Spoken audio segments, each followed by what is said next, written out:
ask 10 of your friends what Tomba is. Right now. Ask the closest Steven in your life what Tomba is.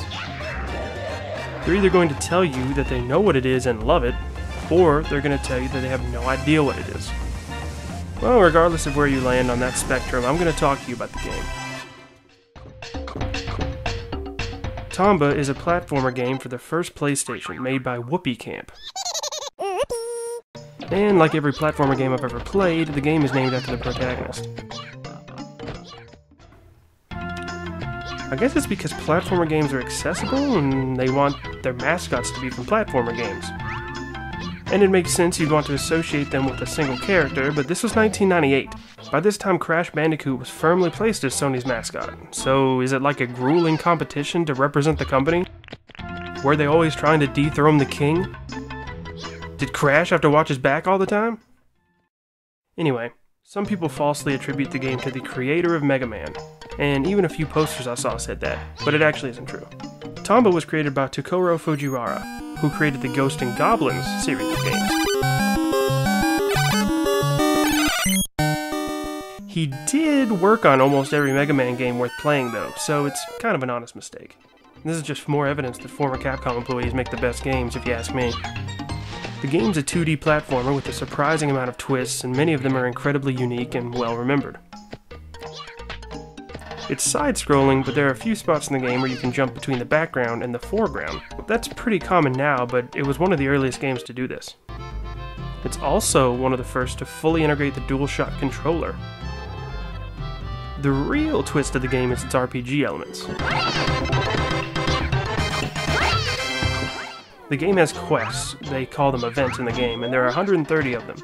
Most are side quests and offer different stuff to do. Many of them you encounter early, but you can't clear them until much later, and you're able to come back to it because the areas are all connected. This makes it very similar to the Metroidvania style of games. And while it's rarely called that in discussion, TV Tropes does list it on its Metroidvania page. Now the world of Tomba is incredibly weird even by platformer fantasy standards, and it's all completely glossed over. This is the exact kind of world where you would expect a character to fall into, and the game would be about him adapting to the world, but Tomba's a native, and you have to adapt to it. You've got your typical fantasy fare, talking animals, giant anime birds. But you meet the dwarves early into the game and you don't understand their language. That's typical fantasy stuff there, but you learn their language by biting them on the head. At first, I thought that was just Tomba's power or something, but if you talk to one of the dwarves before mastering the language, he suggests you bite another on the head. Is that just how all language is learned in the world? Or is that just how he learns the language? Do you have to break the skin? Is it a blood thing? I realized I fought pigs and carried a fucking tornado in my pocket earlier, but this is what I'm wondering about. The main point of the game is you have to get back your grandfather's bracelet from the evil coma pigs that stole it. Obviously, you get wrapped up in defeating the 7 evil pigs that cause the world to become distorted. And the evil pigs seem to be collecting gold.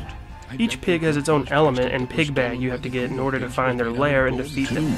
The 7 evil pigs are The first one you get from the Dwarf Elder, and he won't even talk to you until after you've rescued the dwarves that have gone missing outside the village. Classic.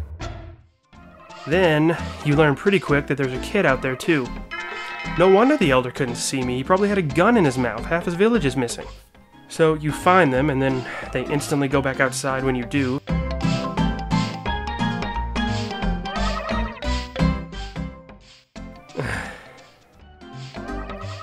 Then you can finally talk to the Elder, who gives you your first pig bag. Once you have the pig bag, the door appears if you go to the right place. Then you fight one of the pigs.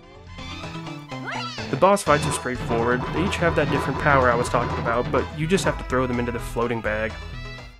There's a lot of humor in the events, and really the entire world, and it's definitely one of the best parts of the game. One example is there's a guard who won't move until he's found the perfect range for his acting. Well, to speed this up, you have to eat a mushroom that makes you laugh, and then one that makes you cry, and show him each.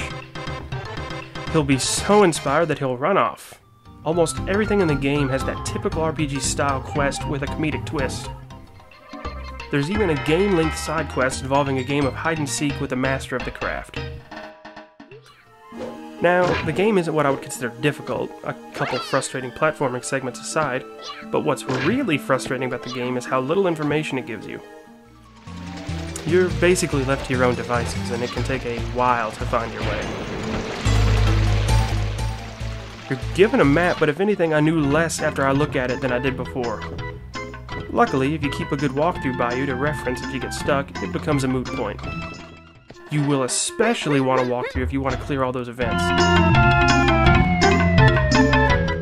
Some of those are absolute Da Vinci Code levels of secret.